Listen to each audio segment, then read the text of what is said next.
Pina Smile. Hi, good morning, Charles here. Happy Friday. And it's so maaraw today dito sa amin. So, good luck for today kung ano man yung mga gusto nyong gawin.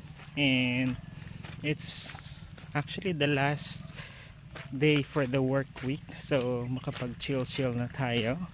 And since ang topic natin for this week is all about summer, so yung Pina Smile na yan, ito yung parang ABS-CBN Summer Station ID.